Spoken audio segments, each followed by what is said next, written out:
fight, I have decent utility to keep my team alive, and I have cross-map movements, at least better cross-map movements compared to Fireflux, who will rely on the link. So with that all said and done, ladies and gentlemen, we are going to be jumping into the second match of today's Stream B between NIP Flash versus Flux Esports. We are jumping in to see how exactly this is gonna pan out. Super excited. I mean, I'm excited and nervous at the same time. Especially, I mean, Fireflux showing that link first pick just oozes confidence, right? We know that TNZ has played like Gilmore, he's played some pretty crazy aggressive picks. Martis as well, that was also a thing. We're seeing kind of the talents right now, the war cry on the TNZ, so easy to proc on a hero like Ling for the extra 8% damage that lasts 6 seconds. And for a hero that wants to go for Sky Piercer, the extra damage is gonna be very juicy. Of course, very interested to actually find out from both sides it's actually gonna look. Because one thing's for sure, whenever we're looking at JPL playing the Grok,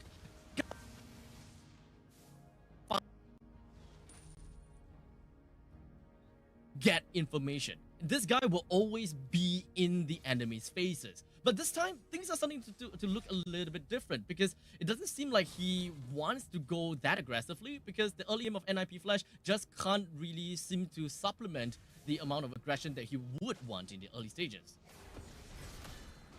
I think at the same time, you also want to keep the lane for Courtesy, right? Like, sure, the wave's going to be pushing in, but Faramis Ghostbusters takes care of it very fast, so nothing much is going to be lost for NIP Flash.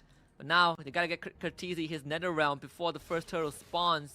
And Hades, he's already taking point there. And while he's doing that, TNZ is going to start farming up more camp. Hopefully, it's going to hit level 5 for the turtle, and yeah, it's going to be a level ahead of Hades. Challenging. Yeah, definitely more challenging.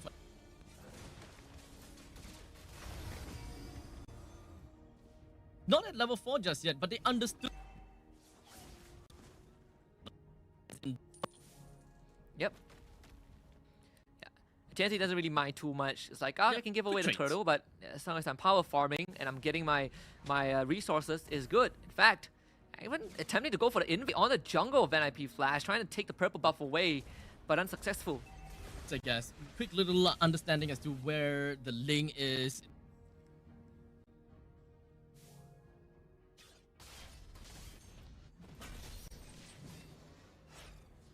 And it's all up to NIP Flash to figure out what. Yeah, even the bottom lane, right? Some Trace Diablo basically winning out the lane in a very minor manner. In terms of XP, it's definitely ahead of Alien. And it's going to be a headache for Alien. It's the same matchup as Terisla into a Paquito, right? You just cannot match up the mobility of either the Paquito and the Benedetta, so it means Diablo will always have the liberty of moving first if he manages to control the minion So wave. with that all said, we do have a little bit more of an aggression from NIP Flash in the river.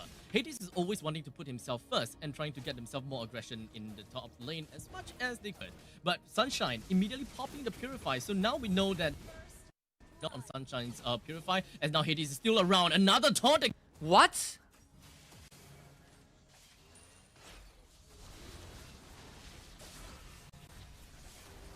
Top lane, as now they do have the Lecter Final Blow plus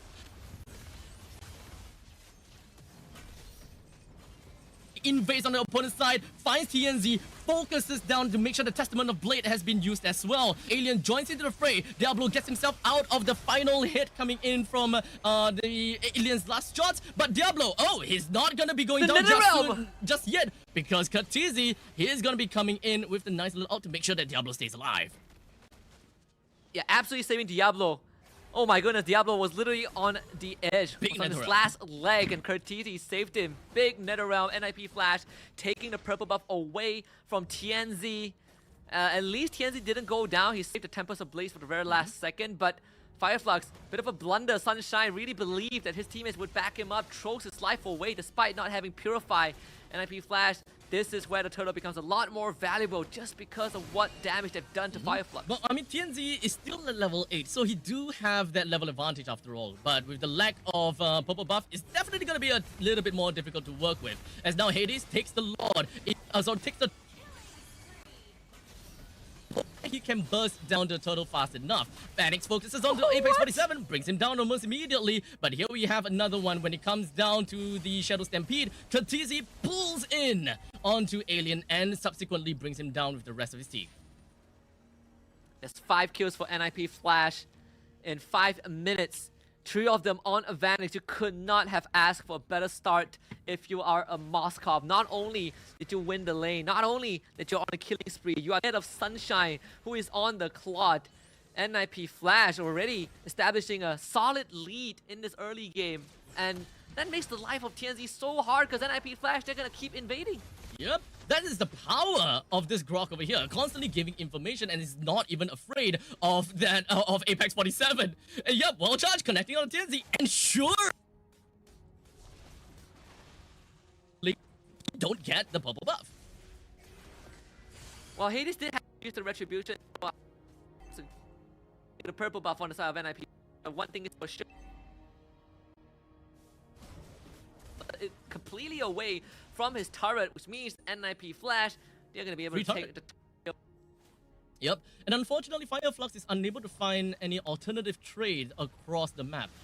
Losing the top lane first tier defense turret, they can't find anything in the bottom lane as well, as they lost the first tier defense turret in the bottom lane too. NIP Flash definitely will be looking out for another kill or perhaps bring down the middle lane too. Apex 47 pretty much stuck. He's forced to use the flicker, but a spear of destruction connects down to Apex 47, allows Manic to go over to the front lines, and indeed, Alien didn't manage to put on a very big penalty zone, but because he wasn't able to do much from that point on, they don't have the damage. Let's talk about Diablo and his Petrify. He electro final blows and immediately cancels the Blazing Duet with the Petrify, completely just squandering Fireflux's damage capability. If Sunshine had a bit more time to do out his ult, that could have been different. So Diablo right on the mark with his battle spell. NIP Flash looking for the third turn of the game. Say that NIP Flash's Diablo may actually have a lot of job on his hands when it comes down to his Petrify. What? The Electro Funnel Blow allows... He got Sky Piercer, allows man. him to just go over to the back line so much, so he can actually look out for to deal with Rosa or to pretty much deal with Sunshine. But for now, Rosa immediately pops down with the Feathered Airstrike. Was hoping he will be able to do much, but with no ultimate for this upcoming fight, things are definitely going to be bad. And the Nether Realm is just going to be popped. Katizi is just going to be losing out his Nether Realm by the hands of TNZ, but it's not going to be that big of a deal as Diablo with the Electro Final Blow brings Alien down, and the rest of the members from the side of Fireflux now forced to move backwards. And this is where we finally start to see the problem of Fireflux's draft. The glaring weakness, right, is so one-dimensional. I press my ult, my teammates press their ults, we win the fight. But if we don't, we just don't have the resources to continue fighting extended fights. In the meantime, TNZ was hoping they would be able to do something! Petrify! What? What was the Petrify? Out of absolutely nowhere, he knew he could bring TNZ down. And with that combination together with the Wild Charge, boy! Wow, El Diablo in the house, baby. This man is clearly reawakened on his main stage. NIP Flash 9-0 over Fireflux Esports, 7k gold lead. We gotta look at this replay because this was after 2 major ultimates were used by Fireflux, and NIP Flash knows that they've got Fireflux by the throats. Fireflux just does not have the resources to fight Diablo with a fat flank. They shut down Fireflux Esports and they get more afterwards. Kurt Teasy, 7 assists and a glowing 1 under his belt. NIP Flash in full control. We're looking at close about 6,000 gold lead in favor for NIP Flash. And all of the money bags all around the Land of Dawn is slowly flowing over to the side of NIP Flash because they're just bringing down all of the available turrets that they can. They're trying to choke out onto TNZ with all of these buffs and making sure that he's unable to do anything at this point in time. Oh my goodness, if only Diablo had Petrify, he would have 100% locked TNZ down. But still, Diablo completely out of control right now. They're gonna try and catch him. Eye for an eye! Blocks it! Out of the implosion and fights my back at God! Apex 47. What a play! Diablo is on point today. What do you do? This guy is a monster. Even though he burst in the glowing 1 and the lethal ignition. This game is completely out of control for Fireflux Esports. Still a perfect streak for NIP Flash. Lord in the hands of the Singaporean representatives.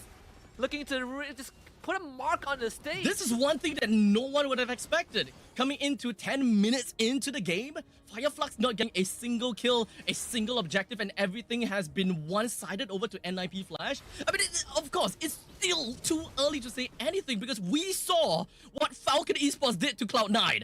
But would that be a repeat of what we see in this new series, though? I mean, I said that Fireflux are the favorites. I stick by that, but I love to see upsets. But this one, NIP Flash, they came more than prepared. It felt like they're in a league of its own. Let's see how much damage can deal with the first they Lord. still have the holy defense that is available in every single one of these lanes. So how much push potential do they actually have all across the board, right? They are going to be catching on to the Alien. He did manage to put out that penalty zone at his final moments, though, as now Hades just going to be jumping in with a quick little taunt as well as putting 7 under the Electro Final Blow. He manages to bring down Sunshine as well, one of the main core damage dealers for the side of Fireflux. They walked right in, casually just walked right in. They cleared the core, but they did manage to give Fireflux 1 kill, though. What? Clean. What? Way too clean. I mean, Diablo, 100% my MVP for this game one. This guy on that Benedetta is just a swordsmith. Completely unchecked, completely undefeated, untouched. He is a shadow in the land of dawn. 14-1, that one last kill. Complimentary prize for Fireflux Esports, but goodness me, NIP Flash showing a side that I don't think anyone has seen before. Not even in the local league. Not even last year during N5. No way at all. Like I said, in the regular seasons of MPLSG, they've just been toying around. We have no idea what is their peak performance at that moment in time. So coming in to fight against Fireflux, this is our chance to really understand how far they have become. What this dream team really is. We say that this is their superstar era, and definitely they have proven that, right? Every single member on the side of NIP Flash pulling their weight, shutting down Fireflux Esports, identifying what is going to be the Achilles heels of Fireflux, and just putting a wrench in it, just stopping Fireflux before they even came online. I mean, Fireflux, the way they drafted, they had practiced this draft multiple times. They did not hesitate.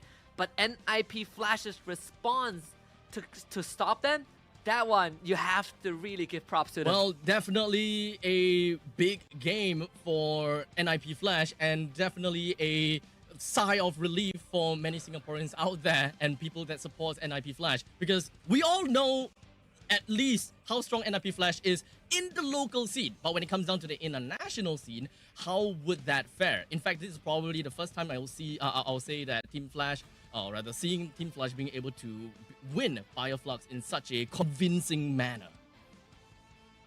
Yeah, I mean, we even said that BO2 format is, you know, kind of the Turkey regions, how they run it, right? So it might favor Fireflux a bit, just by a bit. But NIP Flash completely defied that. Again, the fastest game we had so far up till this point, 10 minutes and 58 seconds. But you look at the stats, Fireflux, they get nothing. They literally get nothing this game. No laurels, no objective, no turrets. NIP Flash played this game to perfection. To the T. 10, 11 minutes into the game, and they won the game outright with quite a bit of lead at that. 11,000 gold lead, completely made sure that TNZ wasn't able to do much with that lane, right? So I think that this definitely did humble Fireflux a tad bit by telling them, don't pull off a first pick link against us because we are well prepared. So perhaps I think that for game number 2, Fireflux should be a lot more reserved and trying to find out how they will want to bring that X factor of their lineup into the game. Because if they drafted the link for the final pick, I think that the draft coming in from NIP Flash would be vastly different, and they might not be able to be that well prepared for a link last pick. Especially when Fireflux Esports, they're going to be on the red side for game number 2, so they do have the counter pick potential, but they really got to switch it up because game 1, they kind of revealed an iteration of the draft, did not work at all. They need to change. With that all said, we have match number 2, game number 1 that have just concluded, and we are gonna be cleaning up the battlefield again, you know, wipe a little bit of those blood, and of course making sure that the monsters are still gonna be there. Bring up, erecting all of those turrets as well. So we're gonna go off for a short break, and we will be right back with you guys for game number 2 between NIP Flash versus Fireflux Esports. See you in a bit.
ladies and gentlemen, welcome back in. We have just witnessed the conclusion of match number 2, game number 1 between NIP Flash versus Flux Esports, with an astounding victory coming in from NIP Flash with a 14-1 scoreline. And now the question is if whether Flux will be able to bounce back after being humbled with that first pick Ling, which probably threw themselves off guard, I guess.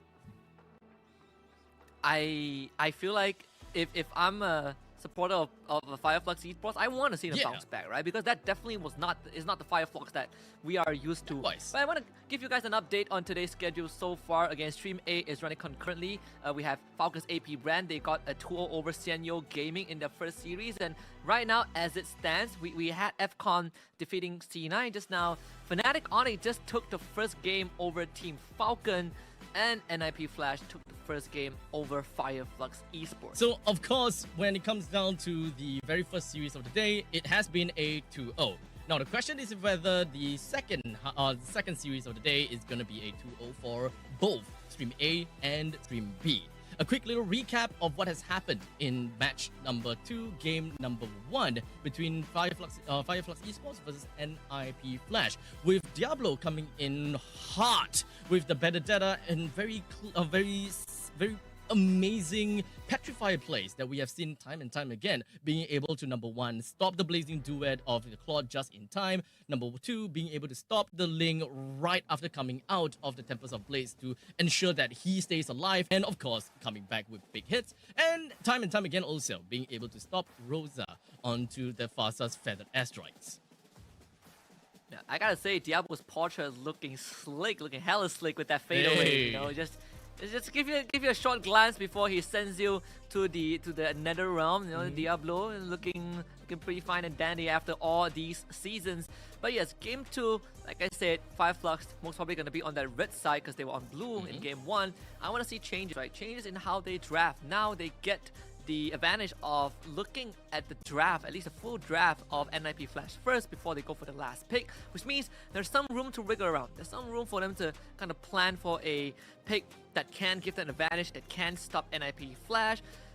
But you have to diversify your win conditions, right? Game 1 was plain and obvious after the first 3 picks. It's all about pressing our ultimates at the same time, and if I don't win the team fight, I'm going to get a roll over. That has to change. And especially when it comes down to some of these micro plays as well that we have mentioned before. MPLSG for NIP Flash, they focus a lot of micro plays. They want to win in their lanes, they want to stomp their lanes, and thus being able to get themselves that lane priority to start roaming around and contribute in team fights time and time again. And that kind of seems like it was the strategy coming into game number 1. But if whether it's going to be the same thing for game number 2 remains to be a question.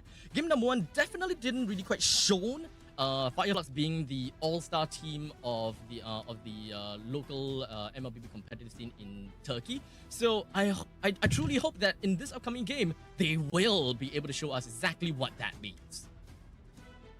And they have only one more chance to show it, right? So the best they can ask for is a draw in this match. Faram is banned out. Flux still back on the blue side, which means NIP Flash are going to be on the red once more. Again, having the liberty to look at what Flux has offered in the draft. We'll see if that's going to be the case though, because I think if you are Flux, not only do you have to look at the conditions, the win conditions of your own team, but at the same time, you also have to figure out what makes NIP Flash click. And I don't think it's the Benedetta. I think it's what the Faramis provides for the team, right? Enabling NIP Flash to build a snowball on top of a snowball. Maybe taking out that Faramis is going to kind of put NIP Flash or put a doorstop on it, prevent NIP Flash from running away with the lead. NIP Flash has always been very aggressive in the early game. As such, heroes that have very high lane priority naturally comes into mind when NIP Flash wants to play it hard. And as such, I'm pretty much expecting that if Flux Esports understands that, they will start to ban a lot more of these heroes that focuses on early game power spikes, early game lane priority, so on and so forth.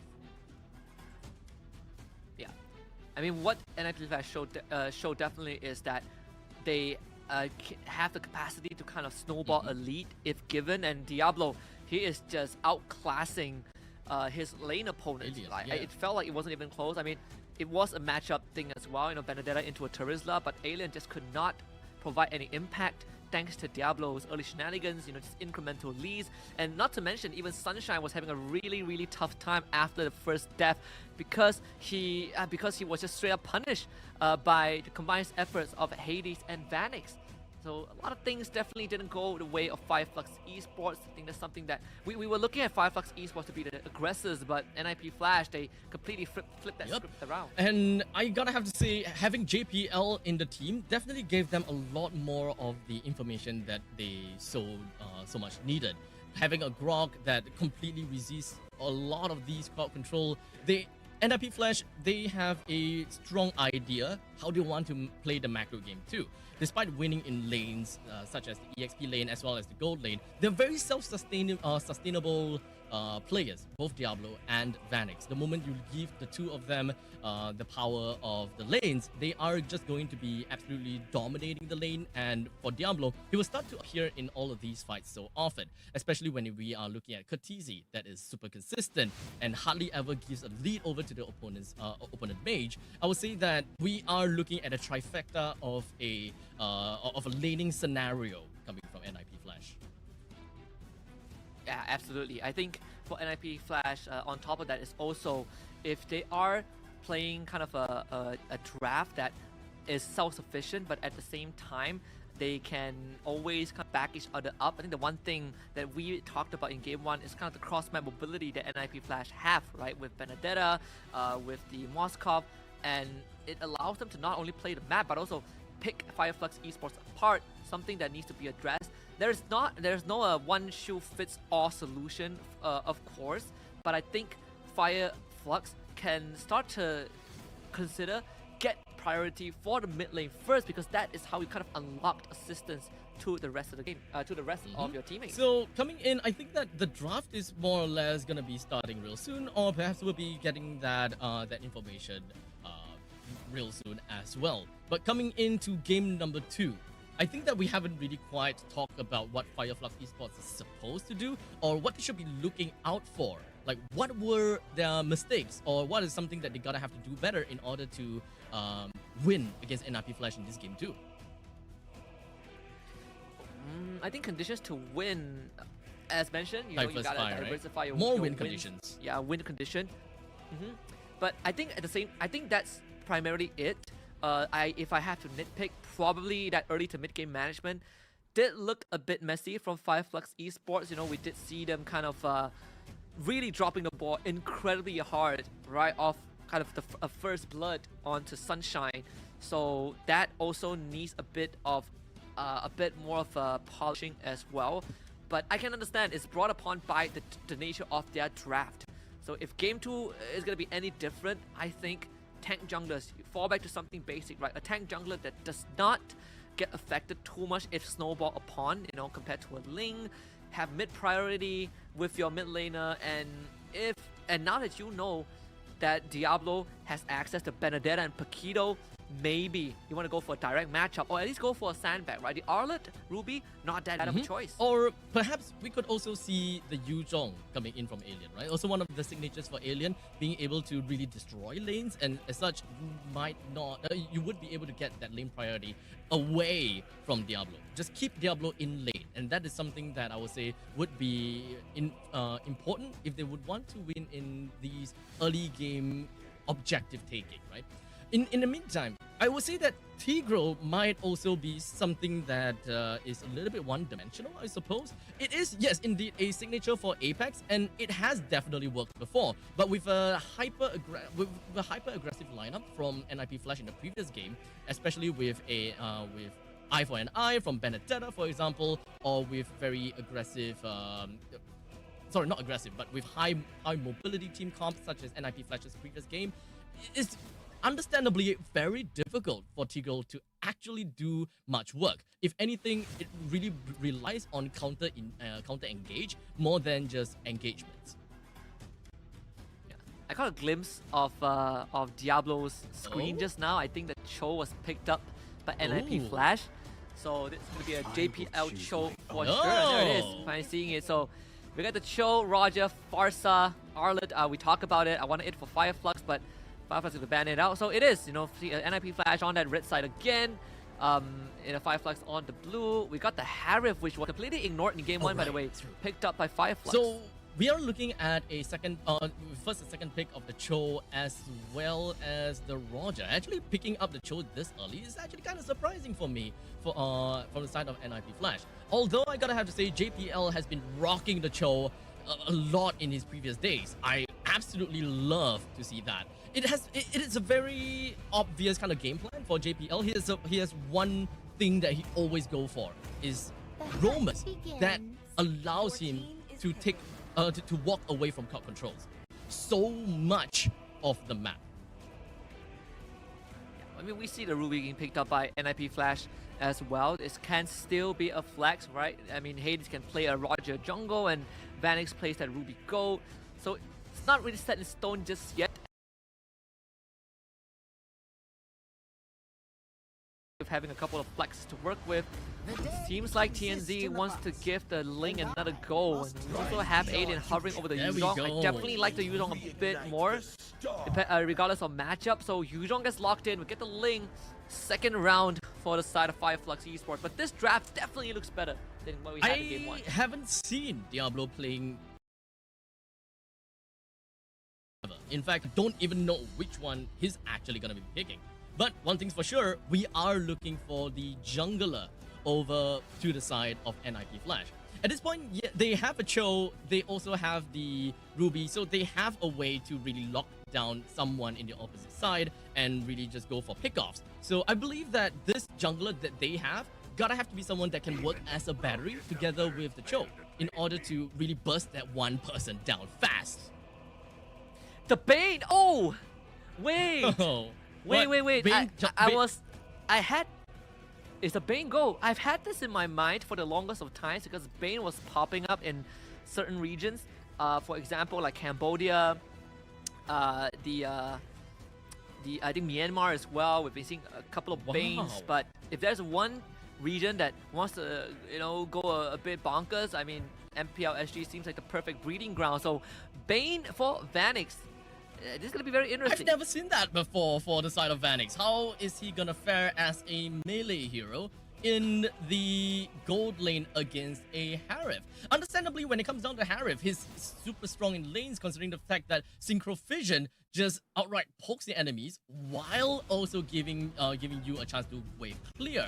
But one thing that Bane is able to do in the lane is that he's got sustainability. He's able to heal his HP back, and he does have pretty annoying poke abilities as well, which kind of takes away some of that lane priority that we know of so much coming in from a Harif. Can't wait to see this game kicking off. I mean, for the Bane, so one change that this patch did bring upon for one of the talents, aside from adding 2 new talents, is also Impure Rage, right? Now it no longer deals flat damage that scales with level. It deals max HP damage, a constant 4% max HP damage, if I'm not mistaken, which means the value just goes up. It scales way better into late game because max HP is always great. Some pressure onto Alien also. Like Alien's HP is going all the way down. Diablo flickers in forward, and we have JPL coming in with a quick little help. That's Alien going down that early. That is a straight up disaster. Absolute disaster. That should not happen with a Yuzhong. Usually Yuzhong is the one that forces you away, but this Yuzhong got first blooded, right? He had petrified, there's no way of running away. Yeah, I mean, Diablo absolutely cycled him. This mind game's too strong. Wow. And okay, so we know that there's a winning lane in the top lane for now, right? In the end, even if Yuzhong goes down, he can still come back into the game pretty early, pretty fast, and he will be able to catch up in terms of gold and EXP in just matters of time, because Yuzhong just doing Yuzhong things, right? But NIP Flash, we are looking for that information, and you see, take a look at the minimap. Cho is constantly just mirroring where the opponent's roamer is going. He's constantly just giving information to the rest of his team, so that whenever NIP Flash goes for the gank, they know whether the Grok is gonna be there or not. And JPL is doing a very good job just, you know, as we call it, manning Apex 47, like making sure that wherever this Grok goes, basically, right, just playing tag, the man-to-man defense from NIP Flash, and also tracking what TNZ is going to be. Ideally, you want to force him to use the Retribution to secure a turtle for your team. We see JPL. He's going to hit his ultimate soon and making sure that he delays this as much as he can. Not sure if whether he will be able to do much in the bottom lane, but for now, top lane though, Katizi did manage to use the Feathered Airstrike, did manage to do a chunk of damage away from Alien, but no, quick little Terrify, ensure that he will not be able to do much, and it's Rosa with the Feathered Airstrike stolen away from Katizi. They managed to bring Hades down into the ground, facing flat. With a 1:1 scoreline right now, the turtle is currently available for Fireflux to take. Incredible save by Rosa, and the Stolen Feather Airstrike combined with the wild charge from Apex 47 as he hit 4 on time to take out Hades. So Turtle still open up, but the flicker from Rosa actually gets him out in a flash. That could have been deadly. Now I'm just really looking out for the battery between Cho and someone else. I'm not too sure if whether NIP Flash have that potential to really burst that one person down in the early game, even if JPL has managed to isolate this one player. So that is probably my only concern for NIP Flash. No battery, no bueno. And I mean, this is a way better start for Fireflux, right? Stolen Feather Airstrike used just to clear the wave. So NIP Flash, they definitely are not gonna have the snowball that they, kind of experienced in game 1, and Apex 47 forcing Vanish to go for an even bigger rotation, which means the plating on this bottom side is gonna go over the Sunshine. I mean, Vanish is already put behind in terms of experience as well. So I mean, you can see that this Bane into Harry matchup not really the best. Vanish holding his ground pretty well. Yeah, I mean, games so far. Yeah, when it comes down to theory, I thought that with the sustainability from skill 2, he should be able to kind of stay in lane for an extended period of time while still being able to poke the Harith as much as possible while still clearing out the wave a tad a little bit. But it doesn't seem like he's able to get close to the waves enough to really do anything anything good to the Harith. Hades shows up, right? They find Apex 47. That's the wild charge used. And the flicker. Wait, that's not a flicker from Diablo though. Oh, okay. Oh, wait, a flicker from Apex. Okay, my bad. From Apex. So at least they did manage to take that flicker away from Fireflux. So they are pretty much in a pretty good stance for the next total fight, which is coming up in about 35 seconds. While NIP Flash is posing themselves down in the bottom lane with putting JPL. I believe that he already used his Way of the Dragon, but immediately after that, Sunshine popped off with a Purify to ensure that he's not going to be caught out that easily. And no watch out for Apex 47. Unfortunately, did get the Purify out of Sunshine with the Way of the Dragon. That's what NFP Flash wants to look for, right? Some crucial resources for Flux Esports, making sure that they are always lacking something. For TNZ, and bring out the Temple. Immediately just jumping in to try to steal away the purple buff, but the Temples of Blades just lands on top of Hades, brings him down almost immediately. And NIP Flash losing control of their jungle. Katizi forced to go for a flicker to get himself away from the hands of Alien. Even Vani's getting finished off down bot as Rosa and Sunshine work together to take him out. All things considered, Diablo did get the top tier 1, so NIP Flash, they might have given up a couple of kills and eventually the second turtle, but they're not too far behind, I suppose. Fireflux, you can see that, when you have multiple win conditions, when you have heroes that don't necessarily have to be together, they're self-sufficient, this is what you can achieve. It's a more comfortable early game. An easier game to play, I would say, if you have side laners that just naturally win in the lane. And you just have to execute your game plan as per your trading. So Fireflux definitely do have the luxury of doing that. In the meantime, JPL tries to go for an engage onto Rosa, but unfortunately wasn't able to do quite much, as Katizi, being the anchor of the team, popping out with the Feathered Airstrike, essentially saves the rest of his team, allowing them to run back to the first tier defense turret. Apex 47 even cancelling the recall of JPL. You see Flux Esports are definitely slowly but surely getting the lead. They're turning their attention to the top side, so that tier 1 is 100% going to fall. And if you Flash, they need a lot more time for Vanix and Hades to skill up. And Fireflux are trying to kind of shrink at that time frame. Don't want to let NIP Flash have a way better game for Fireflux Esports. They definitely have a better grasp of the game now, especially since TNZ is able to farm pretty effectively. In the meantime, Rosa down the bottom lane finds himself taken down, and the rest of NIP Flash seems like they really want the blood of Apex 47. But I don't think that is going to be all that simple though, as Alien is just going to be hiding around the brushes.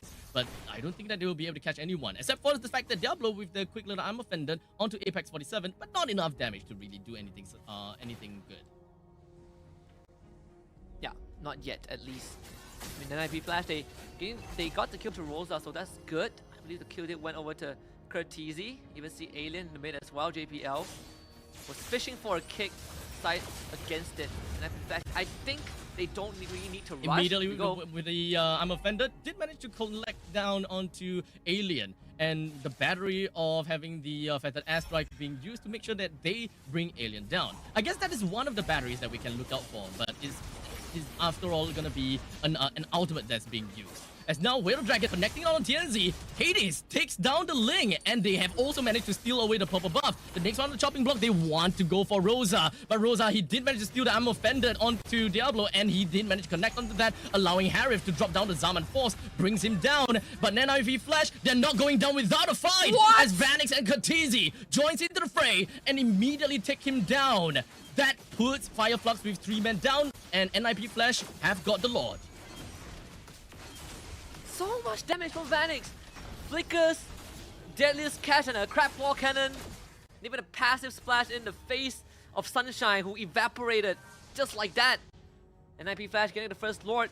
Lee now falling towards them, and this is a magic bane. You get a Holy Crystal Lightning Truncheon. No wonder Sunshine evaporated just like that. That explains. Having a Mage Bane onto their side. Boy, oh boy. Definitely a lot more annoying to deal with. So now, now Fireflux, they really have to do quite a lot of itemization to really work with that. Now, looking at that, boy oh boy, the Deadly Catch, indeed, real deadly. It just rips through Sunshine. I don't think Fireflux can hold on to this tier 1 anymore, not with the Lord on top. JPL is going to conceal to look for some angle. In fact, he postures himself in that pixel bush, just so if Fireflux shows up to defend, they can get even more picks. And NIP Flash setting themselves up for success. But it may be a little bit too early for us to say that, as I'm pretty sure that Fireflux, they are posturing themselves for something. But Vanix gets a kill down on the Alien with the big help coming in from the side of JPL to really go for the catch. Unfortunately, Hades is just going to be suffering a fate similar to Alien. But Sunshine takes a kill down on the Vanix. JPL focuses himself onto Sunshine. Oh! JPL!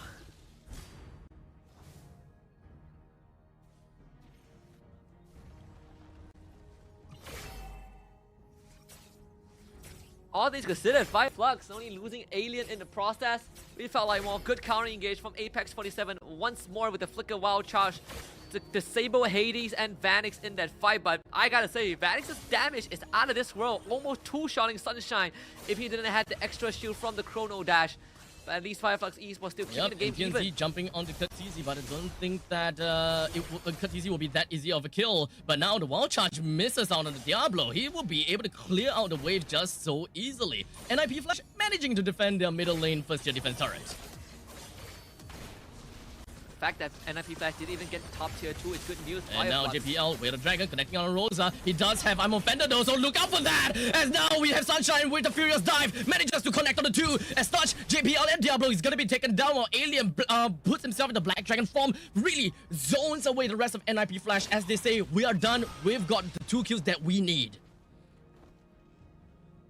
NIP Flash getting a bit impatient with their plays. JPL went for the kick, but unfortunately his teammates do not have enough damage, and they even ate a Petrify in the face as well.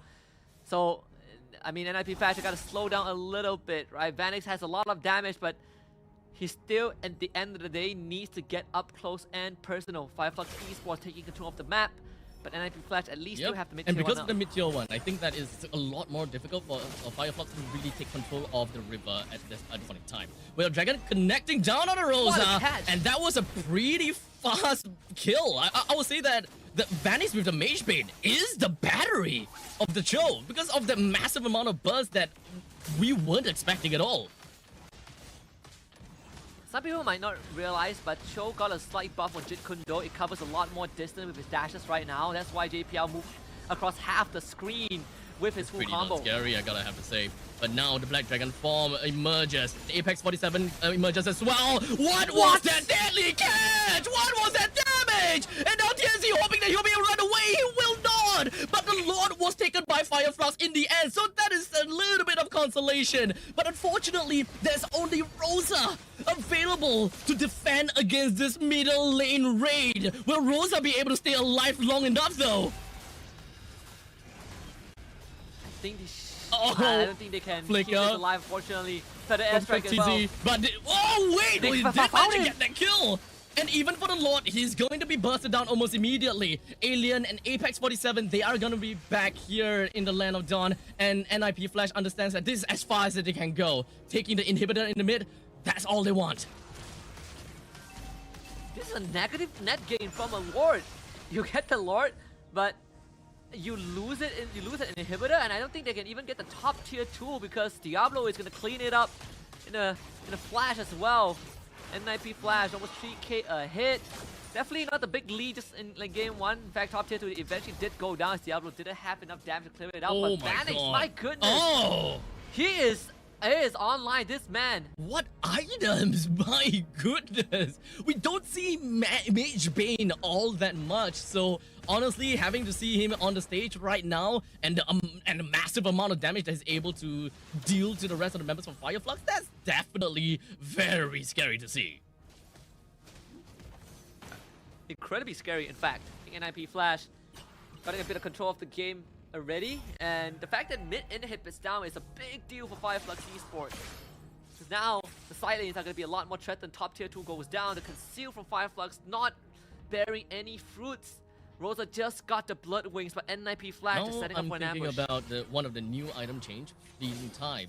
Would that actually make any sense for Vanix to pick up? Because we know that Daily Catch is pretty darn scary after all. But for now, Katizi with the feathered airstrike did manage to get a kill down onto Rosa. That is one of the main core players from the side of Fireflux Esports has taken down. The second core player, TNZ, is also down. But it is not all sunshine and rainbows for NIP Flash, and it is a 2-for-2 trade after all.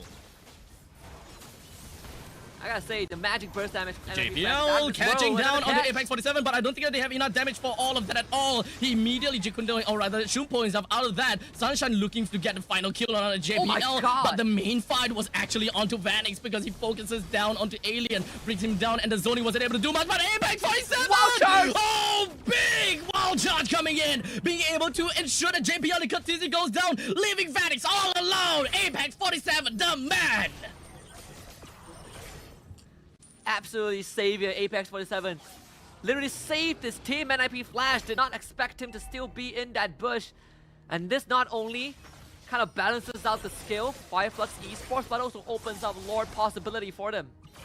Oh boy, 14:16. Let's look at things in the grand skill, right? In the grand scheme of things. We have a total of 1 Lord that is taken by the hands of Fireflux and 1 Lord taken by the hands of NIP Flash. But this is quite literally what we want to see from Fireflux. All the adaptability that we were talking about. Apex 47 going in with that wild charge. Chef's kiss. Yeah. Even Apex 47 just got the immortality. So second life, the second Lord granted to Fireflux Esports. Once NIP Flash, they gotta kind of look out a little bit, right? Like you have better airstrike, you have a lot of damage, sure, but all your damage dealers are pretty fragile. Like if TNZ gets his hands on you, if Sunshine gets on top of you, if you get crowd control by Alien and Apex, a lot of things to consider for NIP Flash. You can't just go for the cookie cutter play of I pull someone in with the I'm offended and hope to burst them down without any repercussions. It just does not work like that. In the meantime, as the Lord postures itself up in the top lane, the rest of the members from Fireflux focuses onto the middle lane because that's the only tier 1 that's available. In the meantime, we do have the wild charge coming from Apex 47, but the Crown did manage to make sure that Vanix is gonna be a-okay for now. Diablo walks away with not a lot of help to work with, but never mind, because NIP Flash, they did manage to take quite a lot of ultimates away from Fireflux. In fact, 4 ultimates. While NIP Flash, they still have quite a bit to work with. Most importantly, the Way of the Dragon. Yeah, the fact that Vanix saw predicted incoming gang and instantly winter crown before the wild charge was even remotely close to him. Him staying alive is very crucial because he's one of the main damage dealers that's going to help push the lane, and look at that. Oh, Lord JPL flickers out, but TNZ, he did manage to ensure that JPL is taken down for now, as now we're just going to be looking at Alien, just going to be connecting down onto the rest. Diablo and Vanix just going to go back for a tad a little bit. They did manage to bring Apex 47 down. Sunshine, before backing off completely, he manages to take away the inhibitor turret at the top lane, but Katizi with a feathered airstrike, flickers forward to do additional damage over to the side of the Harif, but now the Winter Crown connects down onto Sunshine, but unfortunately it will only keep himself alive for a tad bit longer, but he still goes down in the end. What a call from NIP Flash. Curtizi committing his flicker just to cover more ground with the feather airstrike, telling his team that, guys, we can go, we can beat them. Takes out Sunshine and Alien in the process as they did not have the battle spells or did not have the resources left. So NIP Flash clapping back, both teams losing an inhibitor. I don't think NIP Flash can end the game, but they can definitely do some serious damage. At least try indeed. Tempest of Blaze is going to be used. We do have the deadly catch that unfortunately did not manage to connect onto anyone. They're just going to be focusing down, but unfortunately that is going to be the wall charge that's going to be connecting onto the main front lines. As such, Hades is going to be taken down, terrified on the Diablo as well as Vanix. But now the Winter Crown is going to be used from the Sun Diablo, only leaving him alive for a tad a little bit longer. Katizi hope that he'll be able to stay alive. He pops in himself his own Winter Crown, but that pulled Alien backwards just so that both Vanix as well as JPL will stay alive a little bit longer. It's time for Fireflux to clap back. Critical mistake from NIP Flash. I'm not really sure what the calls were, but that definitely was not an endgame angle. Not with Rosa around, the terrified crowd control. Oh, so important to stop NIP Flash from dealing more damage. They try to kind of blitzkrieg the crystal, but end up giving up their life, and even worse, might end up giving up this Lord as well. It's unfortunate for sure. The greediness from NIP Flash thinking that they can really end the core like that. Didn't really quite... I'm pretty sure that they expected Apex 47 with that wall charge, but probably not exactly that well prepared for it. As such, losing so much out of all of that, this is definitely a really tough pill for NIP Flash to swallow, as the Lord, the 18-minute Lord, will now be granted over Fireflux to fight for their cause. Yeah, the third Lord of the game for Fireflux. So far, all the Lords were uncontested. NIP Flash, they know that they had to give it away and just play from behind. And this is the opportunity for Fireflux to potentially crack open the entire base of NIP Flash or even look for an endgame angle. JPL needs to catch up his life. We're just waiting for that perfect opportunity. But even if JPL did manage to go for the catch, the question is always if whether Vanix will be able to burst that one person down, or if Katizi will specially use his feather airstrike just for that one-man catch. But looks like the answer is to use the feather airstrike to wave clear in the middle lane as they prepare themselves for the Lord to push up in the top lane and the Mega Creeps down in the bottom. This is definitely a lot tougher for them to even recover from. Staggered wave as well, so NIP Flash. What was that from Diablo? They did manage to connect down on the two-person, but they didn't really want to go all in for that. NIP Flash playing things a little bit slowly to ensure that they bring down the Lord nice and just pretty much just going out for that. In the meantime, Katizi is just going to be popping out with the Feather Airstrike while Alien pops off with the Black Dragon form. Boops away that ultimate from the side of Katizi, but unfortunately out of all of that, Fireflux did lose TNZ and NIP Flash is just going to be running it down onto Alien as now JPL manages to land the Way of the Dragon right on top of him. I don't think they will be able to connect anymore from this point onwards. So NIP Flash, they're just going to be running in middle lane without Alien and TNZ. This might be the chance that they are looking out for. That could be the second win. Can Rosa do it again? Just slowly, I'm offended. It needs to be a big catch. It needs to be big, but now the deadly catch is just going to be tossed right out. Rosa did manage to connect on quite a lot, but Hades, he focuses on the core. NIP Flash clinches a 2-0 victory away from Fireflux Esports, the dream team of Turkey.